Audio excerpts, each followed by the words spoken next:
Hello everyone, this is Mansi Bhati in association with Turner Publications. So in the previous lectures, we have discussed about magnetic field lines and earth magnetic fields. So in today's lecture, we will discuss about the magnetic field lines pattern obtained due to the current carrying conductor of various shapes. So अभी तक अगर आपने वो videos नहीं देखे हैं तो description box में दिए हुए लिंक पे जाके क्लिक करें और उन वीडियोस को ज़रूर देखें and please don't forget to subscribe our channel. So let us start with today's topic, that is magnetic field patterns due to current carrying conductors of various shapes, different shapes. Number 1, due to straight conductor. अब हमारे पास में क्या होता है कि हमें क्या निकालना है, मैग्नेटिक फील्ड लाइन का पैटर्न निकालना है. हमने उस कंडक्टर के लिए बात करें, सबसे पहला हम जो ले रहे हैं वो क्या है, स्ट्रेट कंडक्टर है. तो आपने कोई स्ट्रेट वायर ले लिया सपोज, ठीक है, इस तरीके का कोई वायर है, सपोज इस तरीके का वायर है, ठीक है, और करंट का जो डायरेक्शन है वो इस तरीके से है. तो हम ये बोल रहे हैं कि किसी भी स्ट्रेट कंडक्टर की वजह से जो मैग्नेटिक फील्ड का पैटर्न मिलेगा, जो मैग्नेटिक फील्ड मिलेगा वो किस तरीके से मिलेगा. तो वो जो पैटर्न मिलता है हमें, वो मिलता है सर्कुलर लूप, इस तरीके से, जिसको हम बोलते हैं कंसेंट्रिक सर्किल, संकेंद्रीय वृत्त जिसको हम बोलते हैं, ठीक है. तो किसी मतलब हम किस तरीके से समझ सकते हैं कि सपोज ये हमारे पास में एक करंट कैरिंग कंडक्टर है, अपवर्ड डायरेक्शन में क्या जा रहा है, करंट का जो डायरेक्शन है वो अपवर्ड डायरेक्शन में. तो इसके चारों तरफ आपको इस तरीके से क्या मिलेंगे, मतलब जिसका सेंटर एक ही होगा, इस वायर के ऊपर होगा, और उसको सेंटर मानते हुए अलग अलग रेडियस के आपको क्या मिलेंगे, सर्कल्स मिलेंगे. तो वो सर्कुलर शेप जो मिलेगी वह उस पैटर्न के अंदर आपको क्या मिलेगा, जो मैग्नेटिक फील्ड होगा वो. तो किस तरीके से हम इसको निकालते हैं, इसका डायरेक्शन निकालने का, इसी के अंदर हम एक लॉ पढ़ते हैं मैग्नेटिक फील्ड का, that is right hand thumb rule. इस रूल से हम क्या निकालते हैं, किसी भी स्ट्रेट कंडक्टर के अंदर मैग्नेटिक फील्ड का जो डायरेक्शन होता है, जो हमें वो सर्किल्स मिलते हैं कंसेंट्रिक सर्किल, उनका डायरेक्शन क्या होता है वो हम यहाँ से फाइंड आउट करते हैं. तो वो कैसे निकालते हैं, देखिए राइट हैंड थंब रूल क्या बोलता है, इट स्टेट्स कि आप सबसे पहले क्या कीजिए, इसको निकालने का तरीका ये है कि आपका जो थंब है, राइट हैंड थंब रूल की बात करते हैं हम, ठीक है. तो राइट हैंड थंब रूल को आप उस स्ट्रेट कंडक्टर की डायरेक्शन में लेके जाइए, ठीक है, और आपका जो फिंगर्स का पैटर्न होगा उसको आपको ऑब्जर्व करना है, ठीक है. तो अगर हम इस तरीके से इस बोर्ड की हेल्प से हम समझते हैं यहाँ पे, फिर हम देखेंगे किस तरीके से हमको उसका पैटर्न मिलता है. Suppose this is the straight conductor और ये क्या थी, करंट की डायरेक्शन थी, ठीक है, करंट की डायरेक्शन है अपवर्ड. तो हमने क्या रखा, हमारा जो राइट हैंड थंब रूल ये बोल रहा है, क्योंकि हम राइट हैंड का यूज़ करेंगे, तो ये जो थंब है हम किसकी डायरेक्शन में रखेंगे, करंट की डायरेक्शन में रखेंगे.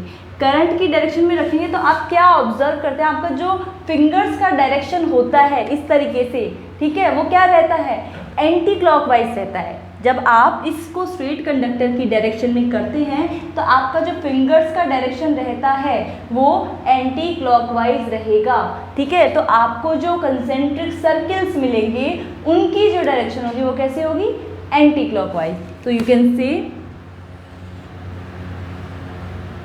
इस तरीके से हमको जो भी यहाँ पे मैग्नेटिक फील्ड लाइंस का जो पैटर्न मिलेगा, ये इस तरीके के हमको कंसेंट्रिक सर्किल मिलेंगे. Suppose it is not properly made but you can understand this.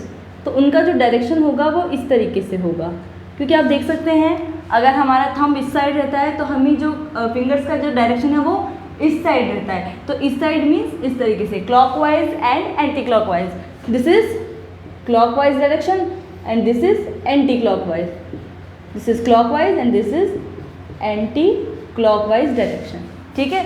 तो ये जो एरोज गिवन होते हैं उससे हम उसका डायरेक्शन स्पेसिफाई करते हैं. अब हम यहाँ से हम नेक्स्ट पढ़ते हैं कि ड्यू टू सर्कुलर लूप. तो पहली चीज़ आपको यहाँ से क्या मिल गई, आपको ये चीज़ ध्यान रखना है, आपको कैसा मिलता है, कंसेंट्रिक सर्किल मिलते हैं. मैग्नेटिक फील्ड का जो पैटर्न होगा वो किस तरीके का होगा, मैग्नेटिक फील्ड लाइंस आपको कंसेंट्रिक सर्किल्स की फॉर्म में मिलती है in case of straight current carrying conductor. Second case में हम पढ़ रहे हैं ड्यू टू सर्कुलर लूप. अगर अब सर्कुलर लूप का मतलब क्या हुआ कि वो स्ट्रेट कंडक्टर है, आपने सपोज क्या किया, उस स्ट्रेट कंडक्टर को आपने कर दिया सर्कुलर शेप के अंदर. अब ये जो स्ट्रेट कंडक्टर था आप उसको इस तरीके से कर देते हैं सपोज, ठीक है. और अगर आपको जैसे टेक्स्ट बुक में आपको इस तरीके से गिवन होगा, ये जो डायग्राम होता है कि एक आपकी टेबल फॉर्म होती है इस तरीके की, ठीक है, और उसके अंदर आपने उसको रखा हुआ है, तो आपको जो पैटर्न मिलता है वो इस तरीके से मिलता है। You can make it like something like this.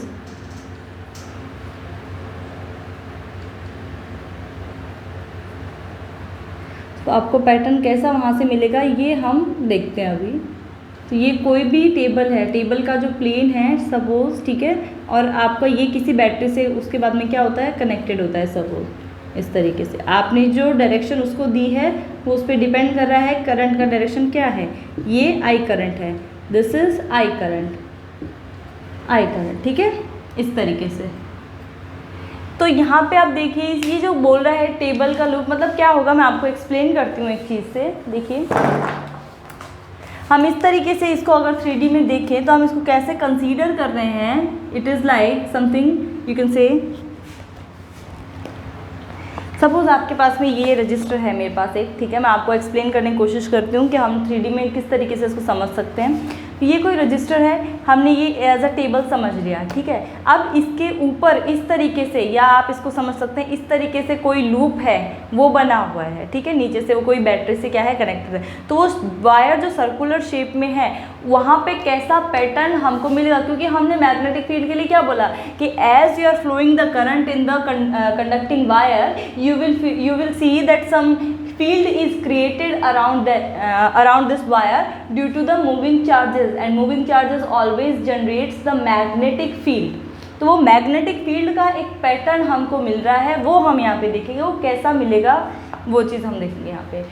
तो हमने देखा कि ये अगर प्लेन हमने वो जैसे रजिस्टर का माना था इस तरीके से, और यहाँ पे हमने एक समझ लिया कि सर्कुलर लूप जो है इस तरीके से यहाँ पे है। तो वहाँ पे आप समझ सकते हैं कि ये जो स्मॉल एलिमेंट, किसी भी आपने मैथमेटिक्स के अंदर स्टडी किया होगा, नहीं भी किया है तो मैं आपको एक चीज़ और बता दूँ, एक फैक्ट होता है ये कि आप किसी भी सर्किल के अंदर कोई स्मॉल एलिमेंट अगर लेते हैं या कंसीडर करके चलते हैं, तो उस जो स्मॉल एलिमेंट होता है उस सर्किल का जो पार्ट होता है, सपोज मैं अलग से आपको दिखाती हूँ इस तरीके से, कोई भी ये सर्किल है आपके पास में, ठीक है, आप इसका एक छोटा सा हिस्सा कंसीडर करेंगे। आपको पता है कि ये r रेडियस का कोई सर्किल है और आप इसका बहुत छोटा सा एक एलिमेंट है जो आप कंसीडर करते हो, सपोज dr, या हम कह सकते हैं बहुत छोटा सा एलिमेंट आप जब ले रहे हो तो वो जो एलिमेंट होता है वो कैसे बिहेव करता है, it behaves as a straight conductor. किसी भी चीज़ का, अब आप कोई चीज़ मोड़ के रख रहे हो बट आप उसका एक छोटा सा एलिमेंट कंसीडर करके चलते हो, छोटा सा पार्ट उसका लेके चलोगे, तो आप देखोगे कि वो एज अ स्ट्रेट कंडक्टर ही बिहेव करता है। जैसे आपने और बहुत सारी प्रॉपर्टी पढ़ी होंगी इस तरीके से कि वो परपेंडिकुलर है, जैसे आप अगर कोई इसका टेंजेंट खींचते हैं यहाँ पे सपोज, तो वो कैसा बिहेव कर रहा है, वो बिहेव करता है एज अ स्ट्रेट कंडक्टर होता है, तभी तो वो एंगल बनाता है उसके साथ में, ठीक है। तो एक तरीके समझने का तरीका हो सकता है ये कि हम इसको कैसे कंसीडर करते हैं कि कोई भी सर्किल का एक स्मॉल एलिमेंट जो होगा it behaves as a small straight conductor, ठीक है। तो यहाँ पे पैटर्न हमको कैसा मिलेगा, उसी बेस पे मिलेगा। तो स्मॉल आप कंसीडर कर रहे हो तो यहाँ पे देखिए इस स्मॉल एलिमेंट के अंदर करंट का डायरेक्शन कैसा है, अपवर्ड है। इस स्मॉल एलिमेंट के अंदर करंट का डायरेक्शन कैसे हो गया, डाउनवर्ड हो गया। तो आपको कैसा पैटर्न मिलेगा, वही राइट हैंड थंब रूल जो अभी हमने सीखा है यहाँ पे, उसी को हम अप्लाई करेंगे। इस एलिमेंट के अंदर अगर हम लेते हैं तो राइट हैंड थंब रूल के अकॉर्डिंग करंट का डायरेक्शन अपवर्ड, थंब का डायरेक्शन भी अपवर्ड, और फिंगर्स का direction it is anti clockwise. तो ये हमें यहाँ से मिल रहा है। तो यहाँ पे जो आपको पैटर्न मिलेगा इस तरीके से, ठीक है, जो भी आपको कंसेंट्रिक लाइंस मिलेंगी, कंसेंट्रिक सर्किल्स मिलेंगे, उनका जो डायरेक्शन होगा वो ऐसा होगा। और अगर आप यहाँ पे बात करें, अगर आप उसको राइट हैंड की साइड में इस तरीके से बात करें तो करंट का डायरेक्शन कहाँ है, डाउनवर्ड है, डाउनवर्ड है। दैट मीन्स आपको कैसा मिलेगा, मैं आपको इसको दूसरे उसमें करती हूँ ताकि it will look some properly visible to you. I think दोबारा से हम एक बार इसको बना लेते हैं ताकि आपको प्रॉपरली समझ में आए कैसे हम बात कर रहे हैं इसकी, ठीक है। आप इसको सपोज इस तरीके से कंसीडर कर रहे हैं, ये प्लस है, ये माइनस है, करंट का ये डायरेक्शन हम दे रहे हैं, this is I, this is also I, क्योंकि सर्किल में कैसे ऐसे ही तो फ्लो करेगी इधर से इस तरीके से, तो यहाँ पे करंट का डायरेक्शन अपवर्ड, ये जो पैटर्न आपको यहाँ से मिल रहा है वो हम कैसे मान के चलेंगे, यहाँ से आपको जो अलग अलग सर्किल्स मिलेंगे उनका डायरेक्शन होगा कैसा, एंटी क्लॉकवाइज, ठीक है, इस तरीके का। यहाँ पे जो आपको करंट का पैटर्न मिलेगा, जो मैग्नेटिक फील्ड का जो पैटर्न मिलेगा, क्योंकि करंट का जो डायरेक्शन है वो कहाँ है, डाउनवर्ड है, तो आपको जो मैग्नेटिक फील्ड लाइंस का पैटर्न मिलेगा वो कैसा मिलेगा, करंट का डायरेक्शन डाउनवर्ड। डाउनवर्ड मीन्स आपका जो फिंगर्स का जो डायरेक्शन है वो कैसा रहा, क्लॉकवाइज, फिंगर्स का डायरेक्शन क्लॉकवाइज, थंब डाउनवर्ड, ठीक है, it is thumbs up, it is thumbs down, thumbs down है तो आपका जो फिंगर्स का डायरेक्शन रहेगा वो क्लॉकवाइज रहेगा। तो यहाँ पे क्लॉकवाइज रहेगा, दैट मीन्स जो आपको यहाँ पे इसका डायरेक्शन मिलेगा वो कैसा मिलेगा, clockwise, this is clockwise and this is anti clockwise, ठीक है। एक ही लूप में आपको दोनों डायरेक्शन मिल रहे हैं। एक चीज़ और मैं आपको बताती हूँ यहाँ पे कि जो फील्ड हमने जब एक्सपेरिमेंट्स किए ना इसके रिगार्डिंग, तो जो मैग्नेटिक फील्ड हमको स्ट्रेट कंडक्टर में मिल रहा था उससे ज़्यादा स्ट्रॉन्ग मैग्नेटिक फील्ड हमें इसके अंदर मिलता है, ठीक है, क्योंकि क्या होगा यहाँ पे थोड़ी क्लोजर होती है magnetic field line, and closer होंगी दैट मीन्स डेंस होंगी। इसका मतलब क्या होगा कि आपको जो कहीं ना कहीं मैग्नेटिक फील्ड का जो अमाउंट मिल रहा था, जो मैग्नीट्यूड मिल रहा था, वो स्ट्रेट कंडक्टर के कंपैरिजन में ज़्यादा अमाउंट में आपको मिला। तो इसका मतलब ये है कि किसी भी सर्कुलर लूप के अंदर आपको जो मैग्नेटिक फील्ड मिलता है वो स्ट्रॉन्गर होता है as compare to straight conductor. ये चीज़ आपको याद रखनी है, ठीक है, कि स्ट्रेट कंडक्टर का या हम सर्कुलर लूप की बात करें, ठीक है, तो मैग्नेटिक फील्ड किसका ज़्यादा होगा, तो सर्कुलर लूप का मैग्नेटिक फील्ड ज़्यादा होगा। ये चीज़ आपको ध्यान रखनी है, this is for magnetic field, ठीक है। अब हम इसकी बात करते हैं नेक्स्ट, ड्यू टू सोलेनॉइड, ये चीज़ हो गई। अब सोलेनॉइड की बात करें तो उससे पहले आपको दो रूल्स और हैं वो मैं आपको बता देती हूँ, बोथ आर सेम, उसके बाद में हम इसके ऊपर जाएंगे। तो अगर हम इसकी बात करते हैं कि रूल्स क्यों पढ़ रहे हैं हम, ये जैसे हमने राइट एंड थंब रूल पढ़ा, ये रूल्स पढ़ने का क्या मतलब हुआ है, मतलब हम डायरेक्शन निकालना चाह रहे हैं मैग्नेटिक फील्ड की, ठीक है, डायरेक्शन ऑफ मैग्नेटिक फील्ड, वो निकालने के लिए हमारे पास में बहुत सारे रूल्स हैं, जिनमें से एक हम पढ़ चुके, कौन सा, right hand thumb rule, right and thumb rule, ये हम पढ़ चुके हैं। सेकेंड हम यहाँ पे पढ़ रहे हैं क्लॉक रूल, ठीक है। अब ये क्लॉक रूल भी बहुत इंपॉर्टेंट होता है, मतलब बेसिकली हम ऐसे बोल सकते हैं कि ये कॉम्प्लीमेंट्री है एक दूसरे के, राइट एंड थंब रूल और क्लॉक रूल, या जो आप नीचे एक और लिखा हुआ है यहाँ पे कॉर्क स्क्रू रूल, ये भी एक उसी तरीके से है, it is as similar to the right and thumb rule. मैं आपको अभी बताऊंगी किस तरीके से। तो क्लॉक रूल क्या कहता है वो समझते हैं पहले। क्लॉक रूल के अंदर क्या होता है, इस तरीके से हमारे पास में एक पैटर्न हम उसको कंसीडर कर रहे हैं, और ये इस तरीके,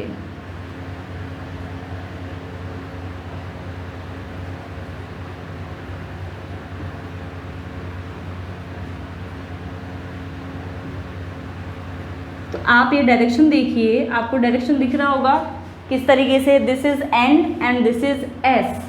तो आपने क्या लिखा है यहाँ पे, जो आपने स्टार्टिंग में राइट एंड थंब रूल पढ़ा था, क्लॉकवाइज एंटी क्लॉकवाइज, उसको हम कैसे बता सकते हैं। अब यहाँ पे जैसे हमने मैग्नेट की पहले प्रॉपर्टी पढ़ी थी कि वो क्या होती है, दो पोल्स को कंसिस्ट करती है, north pole and south pole. उसी के ऊपर बेस्ड हम मैग्नेटिक फील्ड लाइंस को बता रहे थे कि इनका जो पैटर्न होता है always originating from north pole to south pole, है ना। तो इस तरीके से अगर ये बिहेव कर रही है, तो अगर हम ये क्लॉक रूल क्या बोल रहा है कि इस तरीके से इनका पैटर्न होगा, वो कैसा होगा कि अगर मैग्नेटिक फील्ड लाइंस का जो पैटर्न है वो एंटी क्लॉकवाइज होता है तो it will behave as north pole.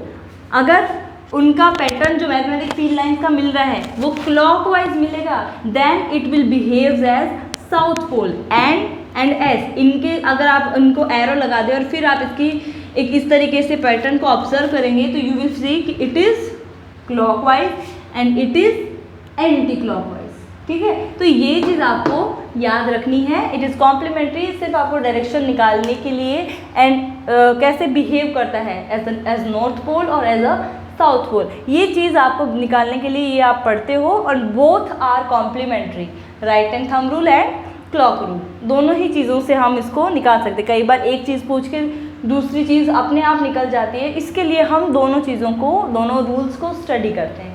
Cork screw rule की बात करें तो वो भी क्या है, इसी तरीके से है, राइट एंड थंब रूल जिसे क्लॉक रूल है उसी तरीके से वो है। आपने अपने घरों में स्क्रू देखा होगा, पेचकस से कभी आपने उसको घुमाया होगा तो वो बंद होता है, किस तरीके से होता है, जब आप क्लॉकवाइज उसको घुमाते हैं। जब एंटी क्लॉकवाइज करोगे तो वो ऊपर की तरफ आता है, तो वही पैटर्न है एंटी क्लॉकवाइज का। जैसे क्लॉक इस तरीके से आएगा, ठीक है, तो इसका डायरेक्शन क्या रहेगा, इस तरीके से अपवर्ड खुलता है। जब वो ऊपर की तरफ आता है और कैसे रोटेट करता है, एंटी क्लॉकवाइज, ठीक है। और अगर वो उसको आप बंद करते हैं वही चीज़, तो यहाँ पे क्या होगा, इस तरीके से, इसके एरोज का डायरेक्शन अलग अलग हो गया है, ठीक है। तो कॉर्क स्क्रू रूल इसी तरीके से है, जैसे हम वो डायरेक्शन जो निकालते थे मैग्नेटिक फील्ड लाइंस का, वो, ठीक है, कि अगर वो क्लॉकवाइज डायरेक्शन है किस तरीके से वो बिहेव करेगा, ये यहाँ पे क्या होगा, ये क्लॉकवाइज रहेगा और ये डायरेक्शन कैसा रहेगा, एंटी क्लॉकवाइज रहेगा। वो आपको सिर्फ बताने के लिए कॉर्क स्क्रू रूल पढ़ते हो।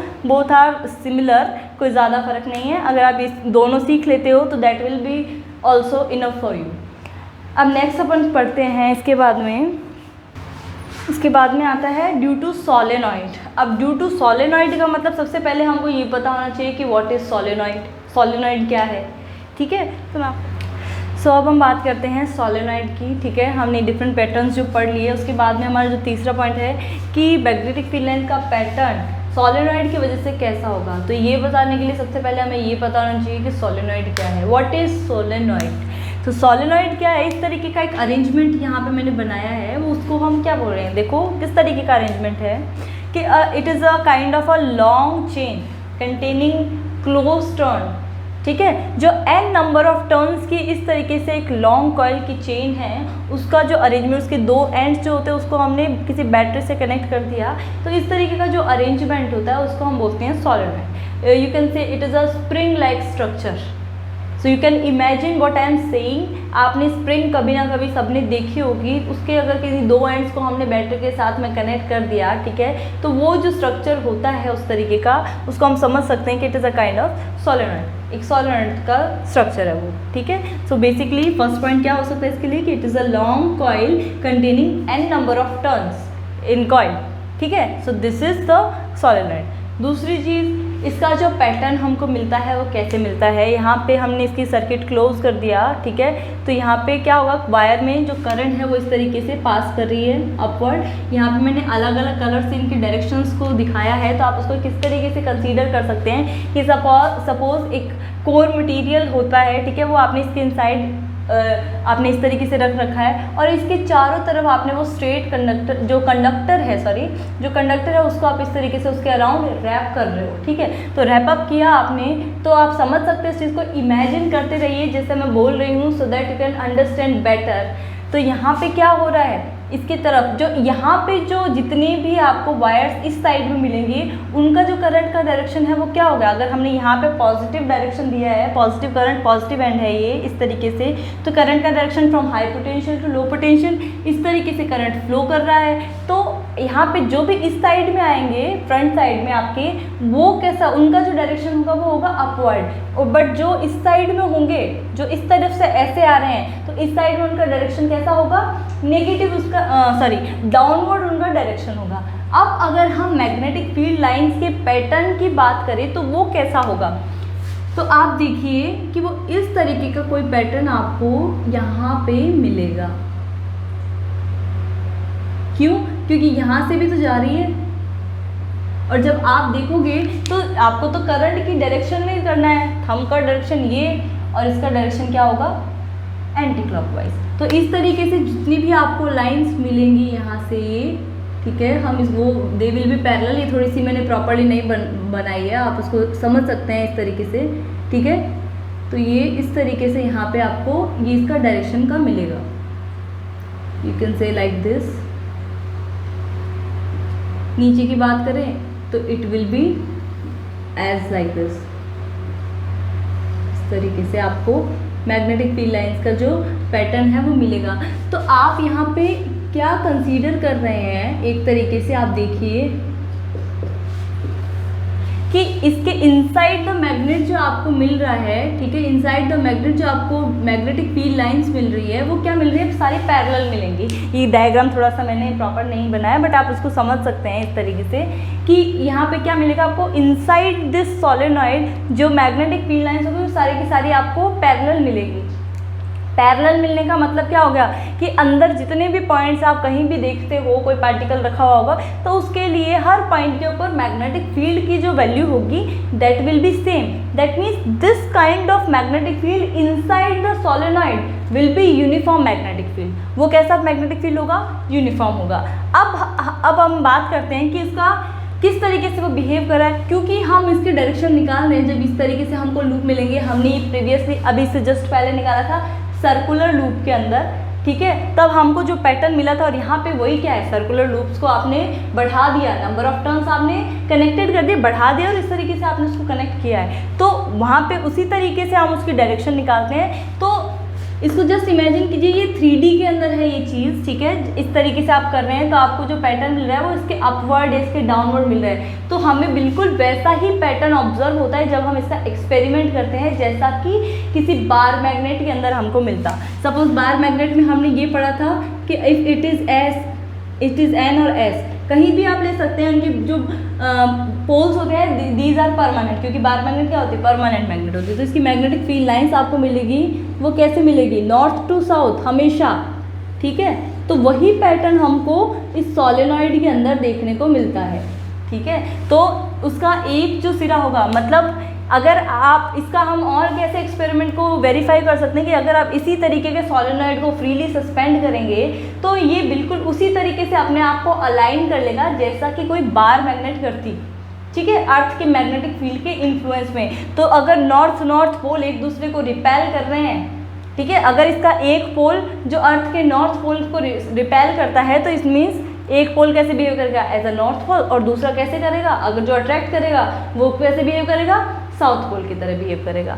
तो ये मैग्नेटिक फील्ड लाइंस का भी जो पैटर्न हमको मिल रहा है यहाँ से एंटी क्लॉकवाइज मिल रहा है इस साइड से। तो ये जो साइड होगा वो कैसा बिहेव कर रहा है, उस रूल के अकॉर्डिंग भी ये नॉर्थ पोल की तरह बिहेव कर रहा है, और ये जो साइड है वो कैसा बिहेव कर रहा है, ये साउथ पोल की तरह बिहेव कर रहा है, ठीक है। तो ये हमको समझना ज़रूरी है। इसी तरीके का पैटर्न हमको यहाँ पे मिलता है, ठीक है। और ये इनसाइड द मैग्नेट की हम बात करते हैं तो inside the magnet it is always from south to north, it is always from south to north, और ये कभी भी इंटरसेक्ट नहीं करती। ये चीज़ हमने इसकी प्रॉपर्टी में पढ़ा था कि कोई भी दो मैग्नेटिक फील्ड लाइंस कभी भी एक दूसरे को इंटरसेक्ट नहीं करेंगी, वो हमेशा आपको पैरेलल मिलेंगी। तो ये थोड़ा सा मैंने डायग्राम को आप और अच्छे से बना सकते हैं इस चीज़ को। तो इंटरनली भी वो क्या मिलेंगी, पैरेलल मिलेंगी।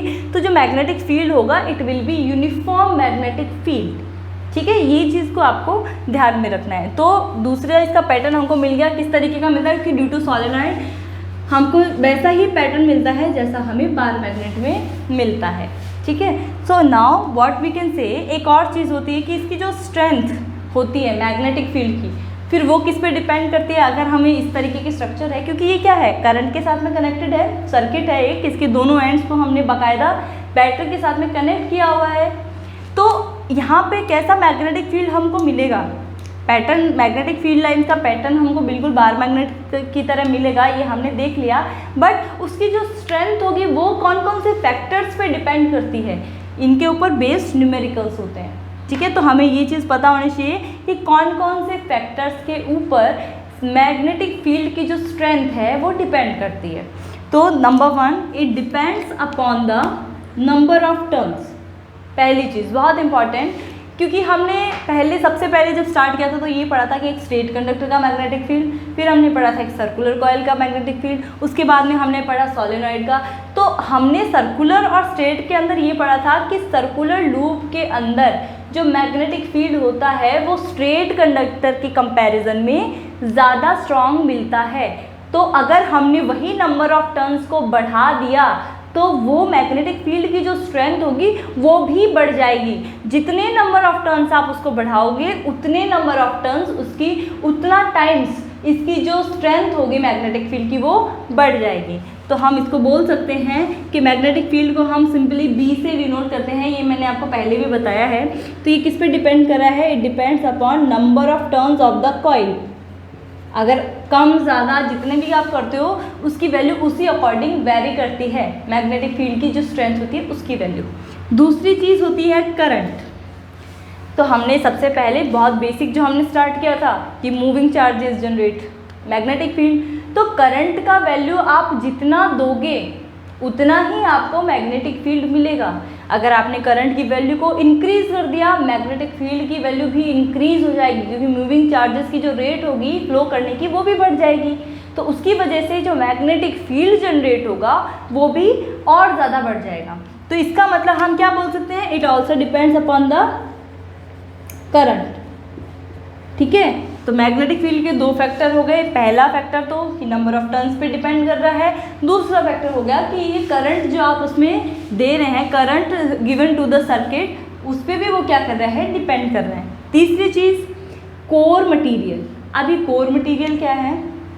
जनरली अगर जो मटेरियल इसके इनसाइड हम इंसर्ट करते हैं वो मटेरियल जो बेस्ट कोर मटेरियल होता है, दैट मीन्स क्या हो गया कि जो मैग्नेटाइजिंग पावर जिसकी ज़्यादा होती है उसको इंसर्ट करने से, अगर आप सपोज ये जो स्ट्रक्चर है, मैंने इसमें एक चीज़ है, एक मटेरियल इसके अंदर इंसर्ट कर दिया और इसकी मैग्नेटिक स्ट्रेंथ अचानक से बढ़ गई, तो वो किसकी वजह से हुआ? ये जो आपने इसके अंदर इंसर्ट किया ना, ये मटीरियल XYZ जो भी मटीरियल, उसको हम कोर मटेरियल बोल रहे हैं, और वो आपने इनसाइड आप इंसर्ट करोगे तो इसकी जो स्ट्रेंथ होगी, फील्ड स्ट्रेंथ, वो बढ़ जाएगी।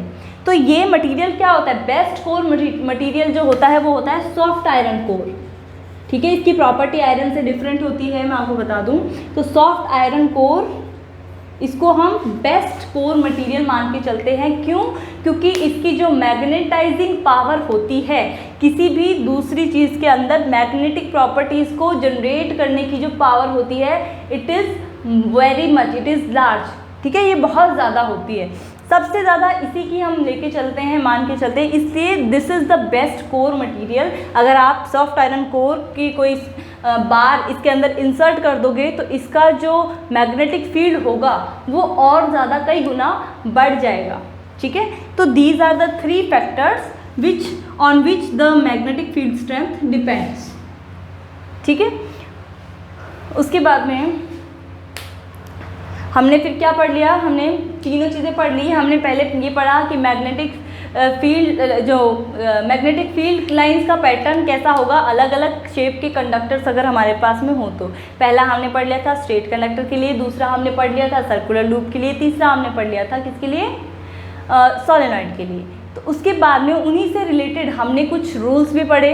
वो रूल्स किस लिए पढ़े? कि उनकी जो डायरेक्शन होगी वो किस तरीके से होगी, कैसे उसका डायरेक्शन हमें पता चलेगा। ठीक है, कहाँ पे नॉर्थ पोल होगा, कहाँ पे साउथ पोल होगा, उस चीज़ को जानने के लिए हमने कुछ रूल्स पढ़े थे। राइट हैंड थंब रूल पढ़ा था हमने, कॉर्कस्क्रू रूल पढ़ा था, और हमने क्लॉक रूल भी हमने स्टडी किया था, जो कि क्या थे?